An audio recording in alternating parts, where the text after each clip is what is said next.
Layoffs to hit HuffPost this week, according to BuzzFeed News. The cuts, which come as Verizon combines HuffPost's owner AOL with its new acquisition Yahoo, could happen as early as Wednesday.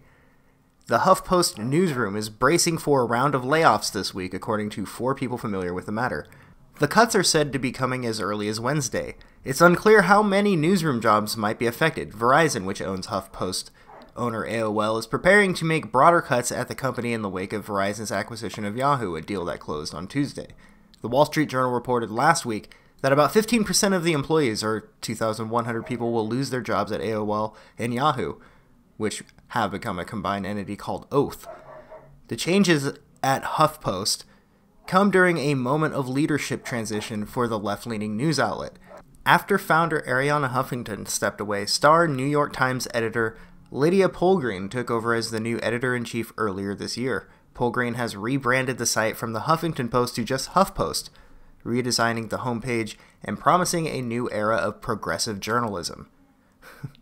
Sources in the newsroom say that Polgreen is seeking to reshape the outlet's news operations, and in particular its Washington bureau under Huffington. The DC bureau operated with significant autonomy, but sources expect Polgreen to exert more control over it.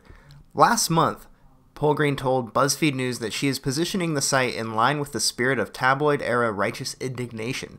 In an April interview, she characterized HuffPost as fundamentally a populist brand rather than an ideological brand.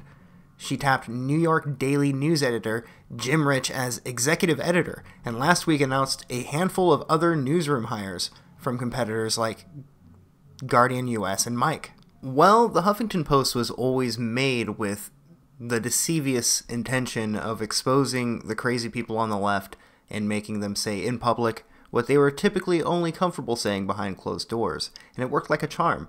And I get that from Andrew Breitbart's book, actually, because most people don't know this, but the site was started by Arianna Huffington and Andrew Breitbart. The strange thing, and this is complete speculation on my part, but at a certain point, Arianna Huffington went from being a conservative writer to being a liberal writer. And I wonder if that wasn't her own subversive technique to infiltrate the left. And they perhaps together made the website the way it is. But at least as far as Andrew Breitbart claims in his book, the reason he pitched the idea to Arianna to begin with was so that he could get all of these crazy friends that he had to feel free to post there. Oddly enough, you can compare the crazy articles of the Huffington Post to some of the articles on the New York Times, but they are a necessary existence. As much as I want to laugh because they're losing traction and losing influence, it's important for people to be able to not only voice their opinion, but for people's insane opinions, the craziest ones, to enter the debate so people can squash them. The ideas, I mean, not the people.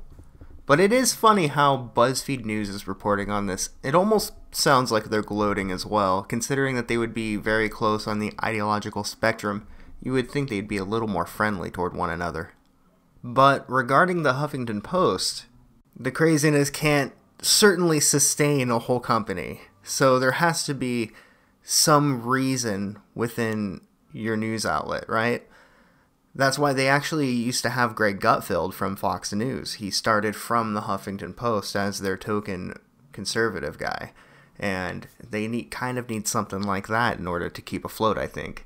But yeah, that's pretty much all I got. I'm going to be working on an evergreen documentary. I'm going to shoot for the stars, see what I can do with my editing skill that I've acquired throughout doing all of these videos. So I'm planning on that to be about half-hour long to maybe 40 minutes long, and it might take me a few days to do it, but I don't know when that video is going to go up, but I'll try not to let it interrupt the normal flow of video releases that I do. So anyway, let me know what you think in the comment section below. I'll see you all later.